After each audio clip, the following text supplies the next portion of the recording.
예수님의 12제자 중에 사도 요한이라는 제자가 있었습니다. 이 사도 요한은 예수님의 12제자 중에서 가장 오랫동안 이 땅에서 살았던 제자입니다. 이 사도 요한은 예수가 그리스도이십니다, 예수를 영접하고 죄를 자복하고 예수님 믿으면 하나님의 자녀가 되고, 그리고 하나님만이 만왕의 왕이시고 예수님만이 참 구주시고 주인 되십니다, 이렇게 복음을 전하다가 로마인들에 의해서 붙잡혀서 지중해에 있는 반모섬으로 유배를 당하게 됐습니다. 하나님의 말씀을 인하여 결박되고 갇히게 되고 유기되었다라고 하는 것입니다. 그때의 사도 요한의 나이가 대략 100세에 가까웠을 거라고 신학자들이 얘기를 합니다. 사도 요한이 반모섬에서 여전히 하나님을 영화롭게 하는 예배자로 살고, 예수님 부활하신 날을 주의 날이라고 불렀는데요, 그 주의 날이 줄여서 주일이 된 것이죠. 그 주의 날에도 여전히 하나님 앞에 기도하고 하나님의 영광 가운데 있기를 원했습니다. 그런 어느 날 이제 하나님께서 사도 요한을 찾아오셔서 말씀으로 계시의 영, 하나님의 세계를 보여주시는 그 말씀들을 이제 주시고 기록하라고 하십니다. 이 사도 요한은 마태, 마가, 누가, 요한 4개의 복음서 중에서 요한복음을 기록했습니다. 요한복음에는 가장 중요한 복음의 핵심이 하나님이 세상을 이처럼 사랑하사 독생자를 주셨으니 이는 저를 믿는 자마다 멸망치 않고 영생을 얻게 하려 하십니다. 즉 구원의 복음에 대해서 하나님이 요한복음을 기록하게 하셨습니다. 그리고 또 사도 요한에게 요한계시록을 기록하게 하셨는데, 요한계시록은 우리가 그토록 소망하고 기다리는 예수님이 반드시 다시 오실 것이라고 하는 것을 기록하여 전해라 하였습니다. 또 요한 1, 2, 3서를 사도 요한이 기록하였는데요, 그 1, 2, 3서 중에 요한 1서가 중요한 교훈을 함축하고 있습니다. 그 내용은 4장 8절과 16절에 나와 있는 하나님은 사랑이심이라입니다. 그래서 사도 요한을 통해서 기록하게 하신 하나님의 말씀, 요한복음과 요한 1서와 요한계시록을 보면 우리의 신앙에 관련된 핵심 주제들이 거기 다 기록이 되어 있습니다. 그러면서 예수님을 구주로 정말로 인격적으로 모셔드린, 영접한다는 것이 우리 마음의 주인으로 구세주로 모셔드린다는 것을 말합니다. 그 모셔드린 사람 속에 하나님의 사랑이 느려지고 나타나야 되는 것이 당연한 것임을 설명하는 것이 요한 1서입니다. 그래서 조금 오늘 본문에 보면 우리가 하나님을 믿는다 하면서 그 하나님의 사랑이 우리 가운데서 나타나지 않으면 생명이 없는 자이다 라고까지 말씀을 합니다. 오늘 14절에 보시면, 요한일서 3장 14절에 보시면 우리 같이 읽겠습니다. 시작. 우리는 형제를 사랑함으로 사망에서 옮겨 생명으로 들어간 줄을 알거니와 사랑하지 아니하는 자는 사망에 머물러 있느니라. 그러니까 사랑하지 않는 자는 예수님을 믿는다라고 고백을 하고 있지만 여전히 성경은 그렇게 말합니다. 사망에 머물러 있느니라. 여러분, 우리가 하나님에 대한 오해를 참 많이 하고 있습니다. 그 오해가 뭐냐면요, 하나님은 거룩하십니다 라고 하면서 내가 그 하나님의 거룩함을 아는 것처럼 얘기하는 것이 하나님에 대한 오해입니다. 하나님은 공의로우십니다 하면서 우리가 하나님의 공의를 아는 것처럼 말하는 것도 하나님에 대한 오해라고 말할 수 있습니다. 자, 왜 그런가 하면요, 우리가 공부를 해서 성경을 읽고 신학을 공부해서 하나님의 속성에 대하여 조직신학에서 공부를 할 때에 하나님은 걸어가신 분입니다. 하나님은 의로우신 분입니다. 하나님에 대해서 쭉 배웁니다. 그런데 그것을 학문적으로 지식적으로 배웠다고 해서 하나님의 거룩함을 아는 것은 아니라는 뜻입니다. 책을 많이 보고 책 속에서 거룩함이라는 것은 이런 뜻입니다 하고 원어적으로 아무리 많이 배워도 하나님의 거룩함을 안 것은 아니라는 뜻입니다. 여러분에게 너무 어렵지 않기를 원합니다. 여러분은, 제가 여러분에게 한번 질문해 보겠습니다. 영혼으로, 중심으로 한번 마음으로 대답해 보시기 바랍니다. 여러분은 하나님의 거룩함을 경험해 본 적이 있으신지요?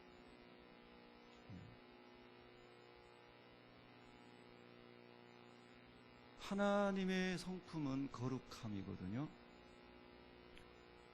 그래서 레위기의 주제는 하나님 아버지의 거룩하심과 같이 너희도 거룩하라. 산상수훈의 마태복음 5장의 마지막 절에도 아버지의 온전하신 것 같이 너희도 온전하라. 그렇게 말씀하셨는데요. 여러분이 예수님을 구주로 영접하셨나요? 예수님을 구주로 영접하셨어요? 정말 인격적으로 예수님을 주인으로 모셔드렸나요? 그런데 여러분, 그 예수님을 모셔드린 다음에 하나님의 거룩함을 경험해 보셨나요? 이건 굉장히 중요한 질문입니다. 하나님의 거룩함을 경험해 보셨습니까? 하기오스라고 하는 말이 거룩하다는 말입니다.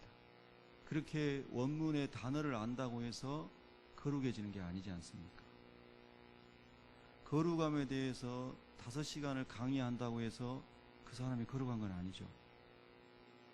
정말 하나님의 거룩함을 경험한 사람만 거룩이 뭔지를 압니다.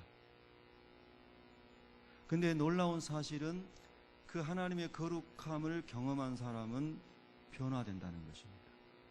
그리고 하나님을 닮아간다는 것입니다. 참 놀라운 겁니다. 근데 오늘날 우리 교인들을, 오늘날 교인들을 보면 우리 교인들만 얘기하는 게 아닙니다. 모든 교인을 포함하는 겁니다. 내가 하나님을 압니다. 하나님은 거룩한 분입니다. 뭐 서로 그냥 입에 거품 물고 아는 척을 많이 하는데 하나님의 거룩함을 경험한 것처럼 보이지 않는 사람들이 있는 것 같습니다. 그래서 그들의 입에서 나오는 모든 말들은 하나님을 모르고 하는 말들입니다. 여러분, 마태복음 6장 9절부터 13절에 보면 예수님께서 제자들에게 기도를 가르쳐 주셨습니다. 우리가 주님의 기도라고 합니다. 주기도문.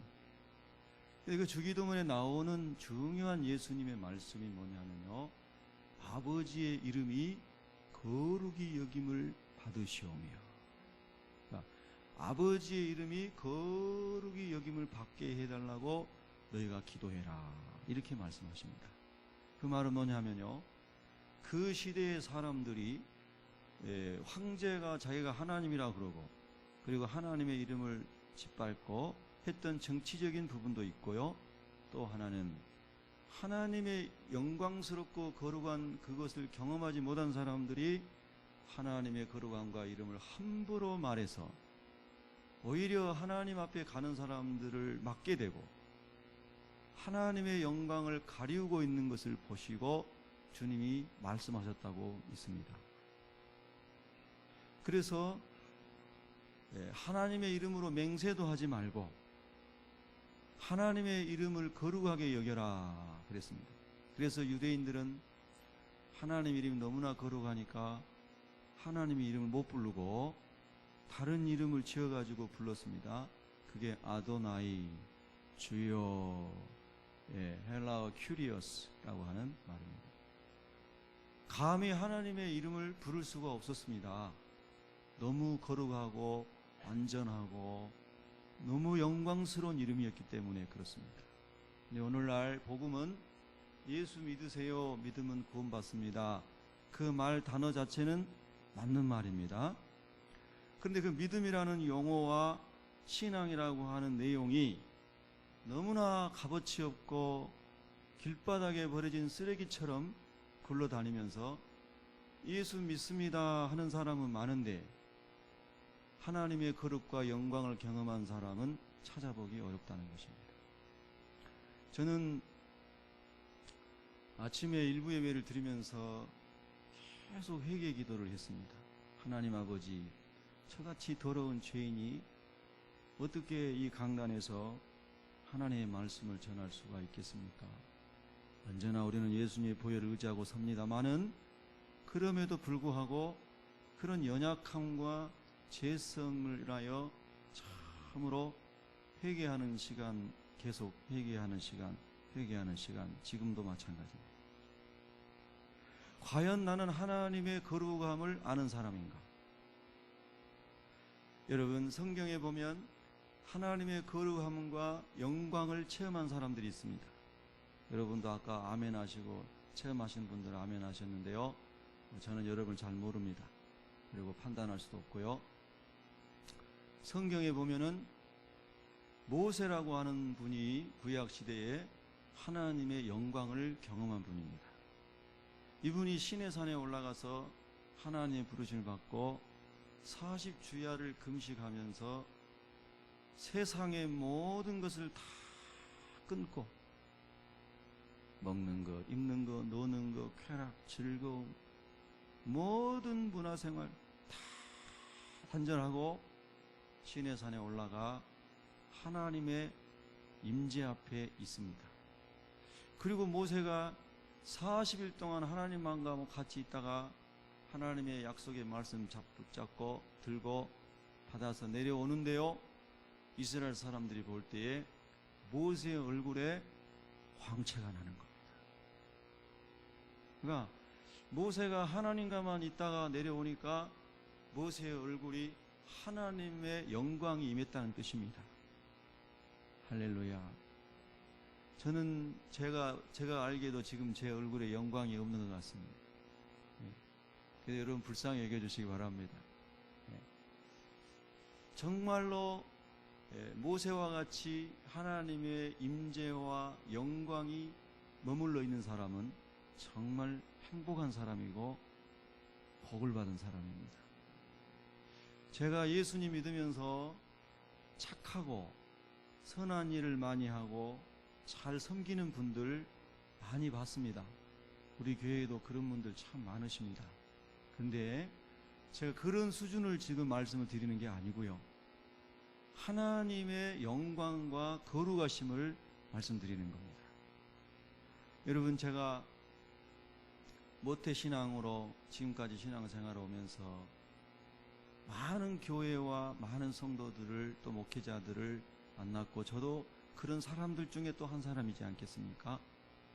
그런데 정말로 하나님의 영광을, 하나님의 거룩함을 경험하고 그분과 대화하면 하나님의 거룩함이 저에게 밀려오는, 그분이 무슨 말씀을 하시면 그 말씀 속에 제 영혼이 떨리는 그런 분을 많이 만나보지는 못했습니다. 목사님들 중에서도 저도 그런 사람이 못 되는 것 같습니다. 여러분, 그런데 모세가 말을 하면, 아니 모세가 말을 안 해도 모세의 얼굴을 보면 이스라엘 사람들이 하나님의 거룩함과 영광을 느꼈다는 겁니다. 신약 성경에 보면 예수님께서 마태복음 17장 이하에 보면은 이 베드로와 요한과 야고보라는 세 명의 제자들을 데리고 산을 올라가셨습니다. 그 산 이름이 지금 이스라엘에 있는 다볼산이라고 구약 어떤 학자가 얘기하더만요.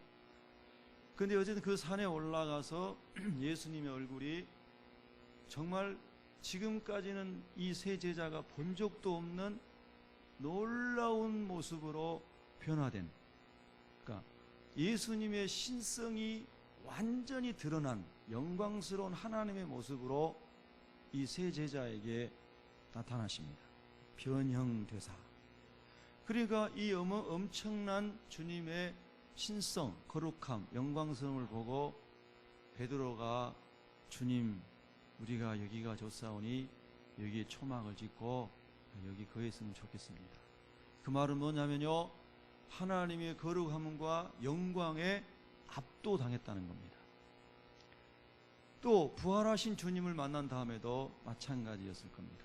근데 여러분, 또 구약의 인물 중에 보면 이사야라고 하는 선지자가 있습니다. 이 이사야는 우시야 왕이 죽고 나라가 풍전등화 같은 그런 위기에 있을 때, 요즘 우리나라가 그런 나라 아닙니까?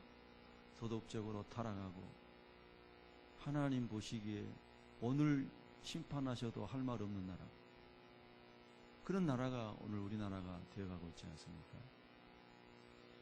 예, 그래서 이사야가 하나님의 성전에 가서 기도합니다. 하나님, 이 폐역하고 악하고 음란하고 우상 숭배하는 이 나라를 불쌍히 여겨주시고 하나님 용서하시고 긍휼을 베풀어 주시옵소서.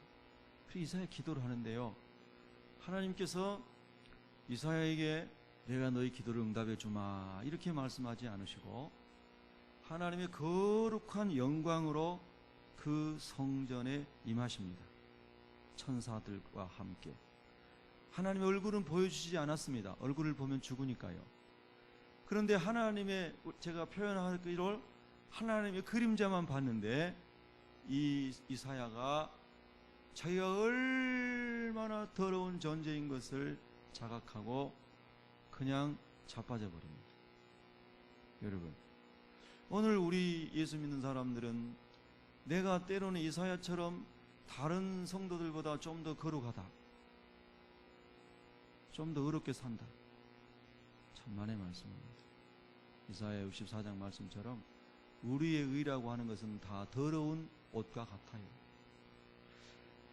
요한일서 2장 10절에 나온 말씀처럼 죄가 없다고 말하는 사람은 다 하나님을 거짓말하는 분으로 만드는 사람입니다.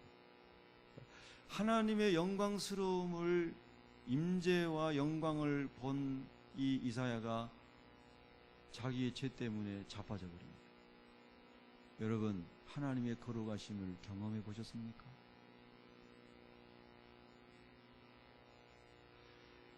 언제 경험해 보셨습니까? 예수님을 따랐던 제자들이 예수님 승천하신 다음에 예수님의 말씀을 붙잡고 500명 중에 380명은 어디로 갔고 120명은 마가 요한의 다락방에서 열흘 동안 성경에 나온 그대로 전혀 기도에 힘쓰니라.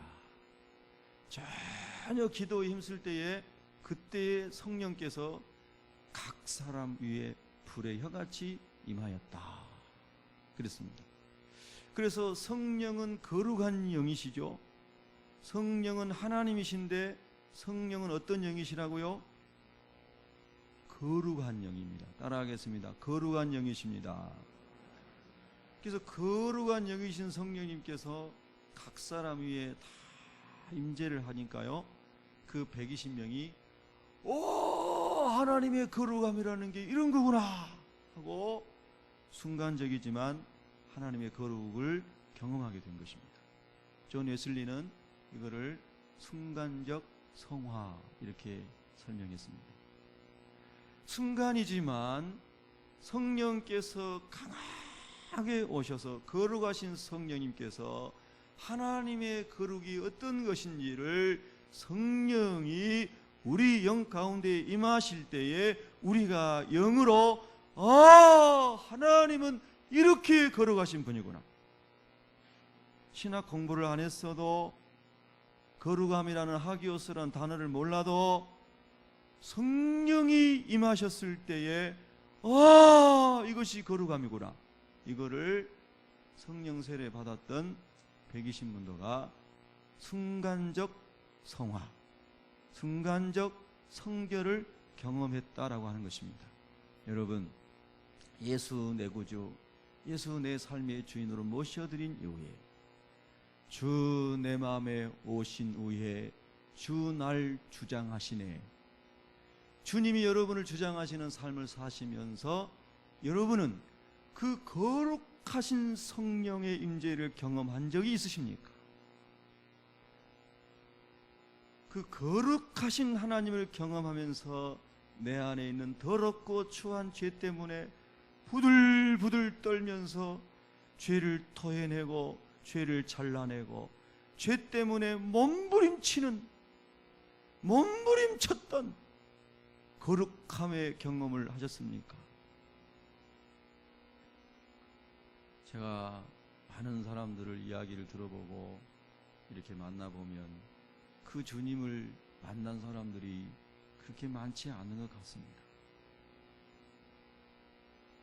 그래서 입만 열면 자기가 생각하는 자기 생각만 나오고, 자기 의로움만 나오고, 자기 더러움만 나오고, 그런 것이 오늘날 그리스도인이라고 자처하는 저 안에, 제 안에도 있고요, 많은 사람들에게 있지 않는가 이렇게 생각합니다. 자, 오늘 본문으로 돌아가서 그 거룩하신 하나님께서 우리에게 엄청난 말씀을 하십니다. 여러분 15절을 읽겠습니다. 시작. 그 형제를 미워하는 자마다 살인하는 자니 살인하는 자마다 영생이 그 속에 거하지 아니하는 것을 너희가 아는 바라. 여러분 그 말씀 잘 주목하여 보십시오. 형제를 미워하는 자마다 뭐 했어요? 살인했습니다. 살인하는 자는 영생에 속해 있어요? 속하지 않았어요? 속하지 않았다고 성경은 말합니다. 이건 주님의 말씀입니다. 미워하는 사람은 살인한 사람이고, 살인자는 천국에 못 간다고 요한계시록에도 나와 있지요. 예. 그래서 여러분 우리가 총과 칼로 사람을 죽인 것만 살인이 아니고 미워하는 것도 살인이요, 그 살인한 자는 영생에 속하지 못하였느니라. 그럼 여러분 예수 내 구주 내 마음의 주인으로 모셔드린 이후에 여러분 아무도 미워해 본 적이 없으십니까? 한 번도 미워해 본 적 없으세요? 저는 많이 미워한 것 같아요. 미워했습니다. 또 막 심하게 미워하고 저주하고 이런 건 아니고요, 마음이 불편한 때가 많았어요.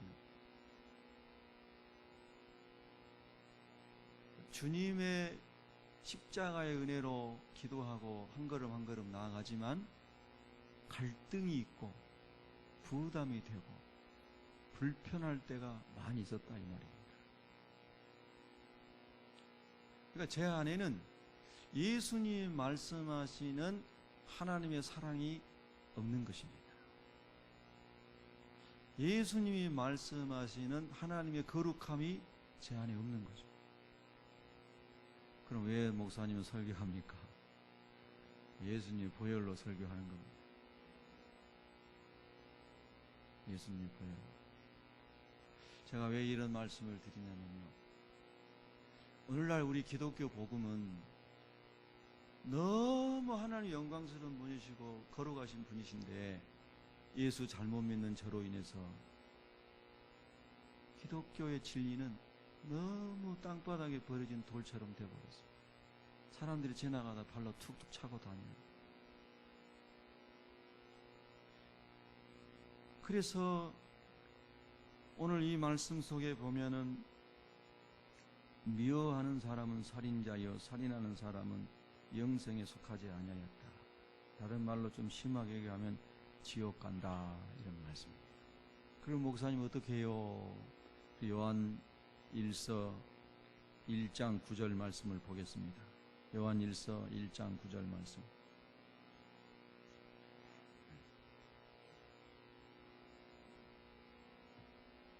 (9절) (10절) 있습니다. 시작. 만일 우리가 우리 죄를 자백하면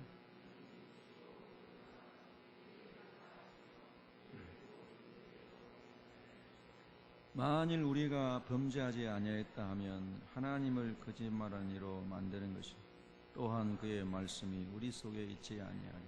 아멘. 여러분, 부족한 저를 위해서 많이 기도해 주셔서 감사합니다. 앞으로도 많이 기도해 주시기를 진심으로 부탁을 드립니다.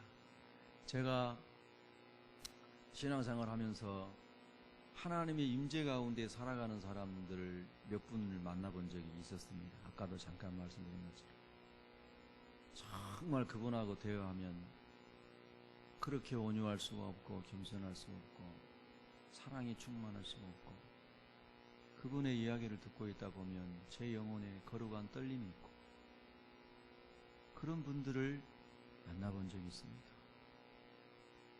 그 중에 한 분이 제가 어린 시절 신앙생활했던 섬마을에 강인수 전도사님이라는 전도사님이셨어요. 입술도 어눌하셔서 설교를 달변가식으로 못하고 조금 비논리적이고 듣는 사람이 좀 불편하고 그런 분이었어요. 그래서 조금 유식하다고 자처했던 우리 아버님을 흠잡는 게 아니고요. 네, 집에 오셔가지고 우리 전도사님은 설교를 잘 못하신다. 그 말은 언변이 부족하다는 말을 그렇게 하셨습니다. 다 회개하시고 가셨습니다. 우리 아버지 진짜로 통곡하고 회개하고 가셨습니다. 그런데 우리 할머님은 오셔서 하시는 말씀이, 우리 전도사님의 이마에는 예수님의 십자가가 보인다. 그리고 전도사님이 설교하실 때마다 하나님의 천사들이 다 보호하고 있다. 우리 할머니는 집에 오시면 그러셨습니다. 제가 보기에도, 우둔한 제가 보기에도 우리 전도사님은 너무 멋있어 보였어요. 영적으로. 그래서 그런 분들을 몇 번 인생의 과정에서 신앙생활하면서 뵌 적이 있습니다. 저는 아직 그게 못 이룬 것 같습니다. 여러분, 우리가 하나님 거룩함을 좀 알려주세요. 그리고 내 삶을 통하여 그 거룩함을 경험할 뿐만 아니라 그 거룩함을 살아낼 수 있는 은혜를 주세요. 그리고 우리가 하나님의 사랑을 안다는 말을 너무 많이 하는데 정말 저는 하나님의 사랑을 모릅니다. 이런 고백입니다. 여러분, 오늘 성경에 요한 1서에 하나님은 사랑이라 하시면서 4장 9절과 10절에 설명하시기를, 사랑은 추상적인 용어인데 그 사랑을 추상적인 용어가 아닌 삶화된 것으로 설명해 주시기를, 하나님의 사랑이 손성기에게 이렇게 나타난 바 되었으니 하나님이 하나님의 독생자 예수 그리스도를 세상에 보내심은 예수님으로 말미암아 손성기를 죄와 허물과 더러움과 사망의 권세에서 살려내려 하심이라. 할렐루야. 여러분의 이름을 넣어서 여러분도 그렇게 한번 읽어보십시오. 속으로.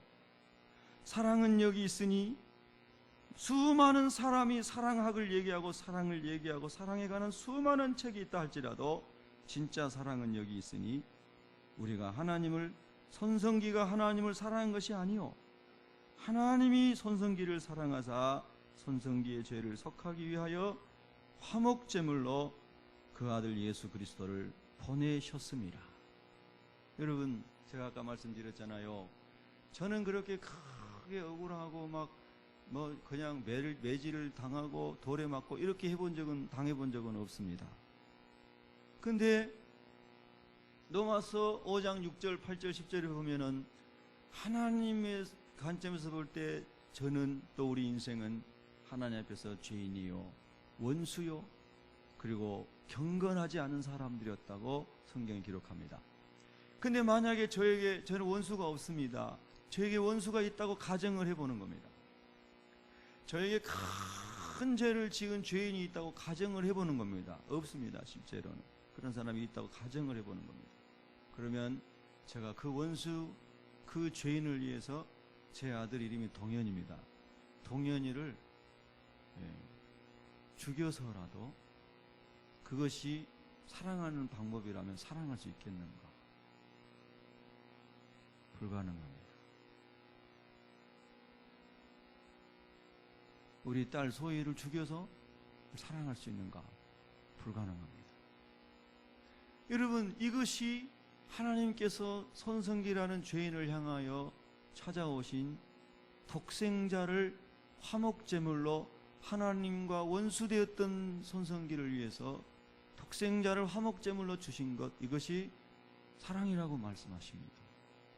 추상적인 개념이 아니고 실제로 목숨을 바치고 저주를 한 몸에 다 받으시고 견딜 수 없는 모욕을 당하시고 몸이 갈기갈기 찢어져 십자가에서 죽으시는 저주받은 인생, 그렇게 죽은 그 죽음이 하나님이 저를 사랑하신다는 사랑의 내용이라고 하는 겁니다. 여러분, 이것이 우리가 믿는 하나님의 사랑이거든요. 여러분도 그렇게 믿으시죠? 여러분도 그 하나님의 사랑으로 인하여 예수님 믿고 죄 용서받고 나는 아무 공로 없으나 주님의 보혈로, 주님의 공로로 하나님의 자녀 되었습니다. 이렇게 고백하셨죠? 맞지요? 그래서 우리가 그렇게 예수님을 인격적으로 영접한 사람은 하나님으로부터 받은 사랑은 이제 압니다. 하나님, 제가 이렇게 큰 사랑을 받았습니다. 받은 사랑은 압니다. 육신적으로도 부모님으로부터 받은 사랑은 압니다.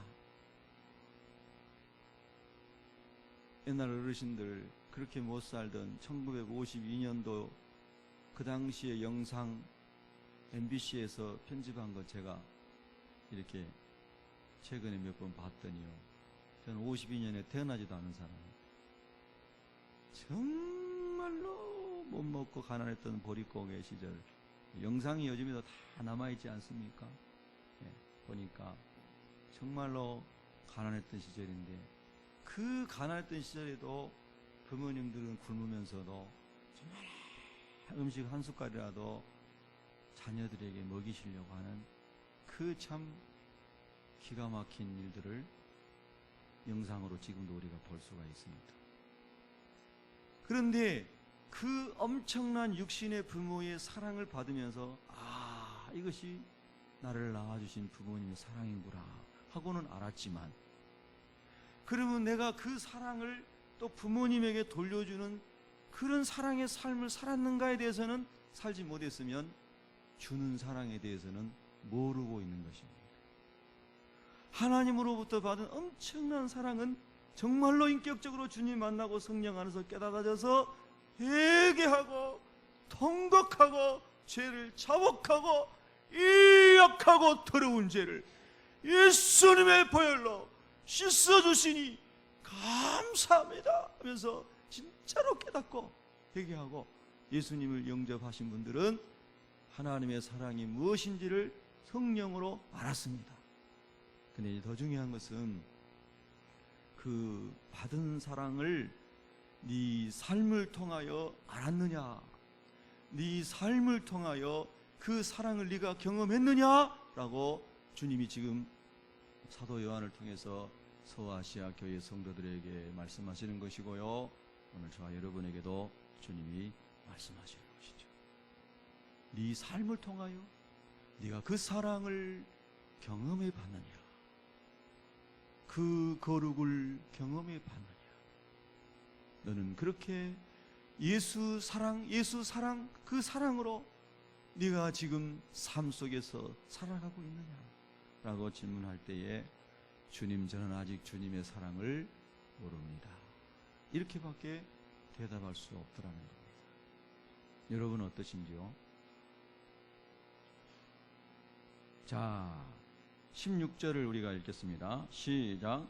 그가 우리를 위하여 목숨을 버리셨으니 우리가 이로써 사랑을 알고 우리도 형제들을 위하여 목숨을 버리는 것이 마땅하니라. 아멘.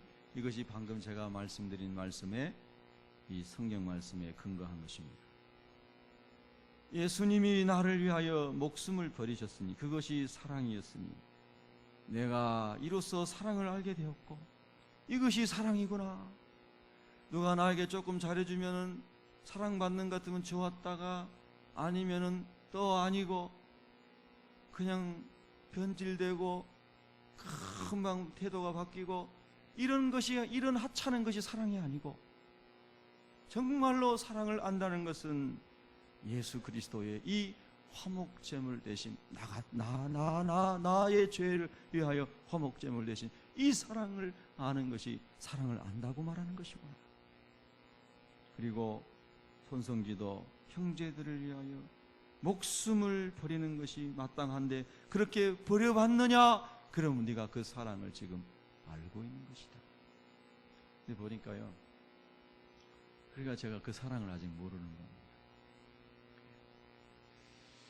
예, 손양원 목사님 우리가 종종 묵상하고, 최근에 또 손양원 목사님 영화가 나왔다고 그러더라고요. 예. 자기 아들, 당신의 아들 동신이 처참하게 죽인 살인자를 아들로 받아들여서 공부 가르치고,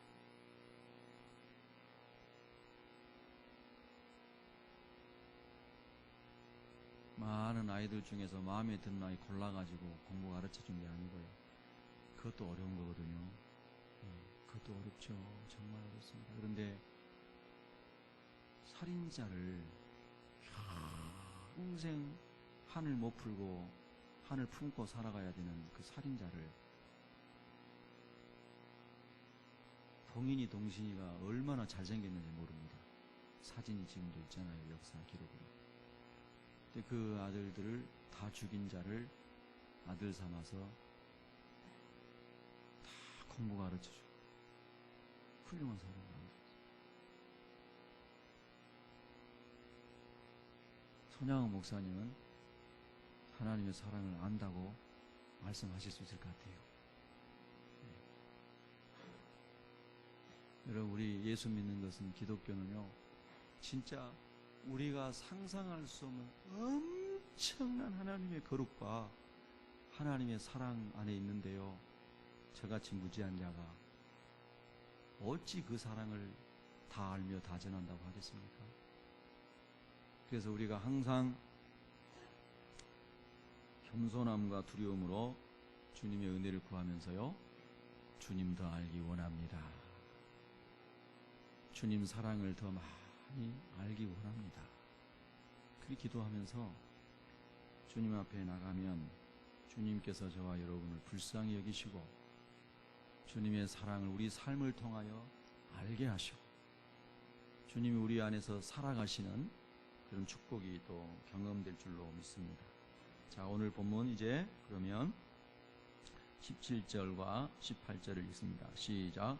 누가 이 세상의 재물을 가지고 형제의 궁핍함을 보고도 도와줄 마음을 닫으면 하나님의 사랑이 어찌 그 속에 거하겠느냐. 자녀들아, 우리가 말과 혀로만 사랑하지 말고 행함과 진실함으로 하자. 아멘. 여기서 행함은 우리가 단순히, 그것도 단순한 건 아닙니다. 가난한 사람 보면은 물질로도 섬기고, 어려운 사람 보면은 또 섬기고, 이것도 행함입니다. 귀한 행함입니다, 여러분. 그런데 여기서 말하는 더 깊은 행함은 그 정도를 말하는 게 아니잖아요. 예수님의 십자가에서 죽으신 화목 제물을 말하는 거잖아요. 그러면 여러분과 저는 정말로 그 사랑을 살아내기 위해서 화목 제물과 같은 행함의 삶을 살기를 여러분은 진짜 원하십니까? 원하시는 거예요? 와, 우리 새빛교회는요 진짜 하나님 은혜가 충만한 겁니다. 여러분이 그런 삶을 살기를 원하신다면요, 정말 우리 교회는 은혜 입은 교회입니다. 아멘. 와, 정말 놀라운 것입니다. 여러분, 하나님을 깊이 알고 깊이 경험한 사람만이 하나님을 따라갈 수가 있어요. 예수님을 깊이 만난 사람만이 예수님을 따라갈 수가 있어요.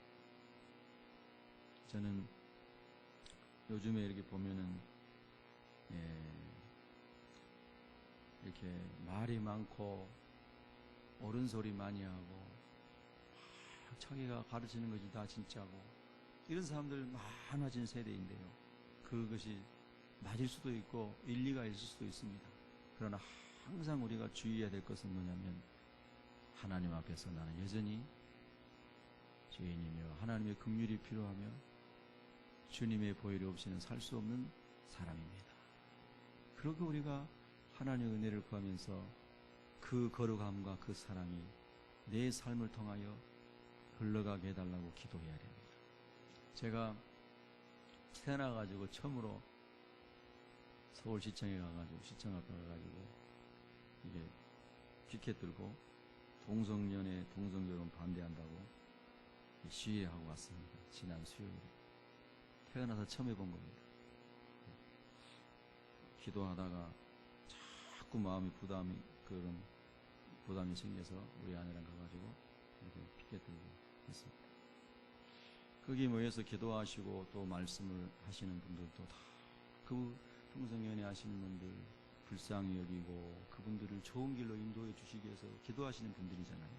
다 그런 마음이 있으니까 하시는 거죠. 누구를 막 정죄하고 죽이려고 한 건 아니지 않습니까? 그런 마음으로 저도 이제 동참을 했는데요. 그래서 이렇게 하고 있는데 하나님께서 저에게 주신 또 한편의 메시지는 뭐냐면 너는 거룩하냐. 그 일을 하긴 해야 돼요. 해야 될 일이기 때문에.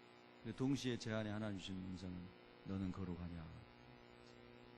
너는 정말 하나님의 영광스러운 하나님의 거룩함과 그 사랑과 그 하나님의 임재를 네가 아느냐. 그러니까 얼마나 참 또 그 하면서도 제가 또 회개하고 소식이 들려오던데요. 그거 안 하기로 했다고 서울시에서. 이럴 때는 아멘 하는 건데 또 다른 것들 막 하려고 그런다니까. 여러분 예수 믿는 사람 기도하고 하나님의 긍휼이 이 땅 가운데 있도록 여러분 기도해야 됩니다. 제가 그거 취소됐다는 문자 받고 하나님께서 우리에게 회개해야 할 기회를 또 주셨구나라는 생각을 했습니다. 회개할 기회를 하나님 한 번 더 주신 겁니다. 아멘. 그래서 하나님이 정말 우리 대한민국을 불쌍히 여기시는구나. 분명히 그런 때는 옵니다. 이 땅 가운데도. 근데 하나님이 지금 막아주고 늦춰주고 계시는 거예요. 회개하고 하나님께 돌아가고 주님의 거룩함을 회복하고 주님의 사랑을 회복할 때다 이 말씀입니다. 여러분 정말 우리가 주님만 바라보고 주님이 원하시는 그런 주님의 사람으로 빚어지기를 예수님의 이름으로 축복합니다.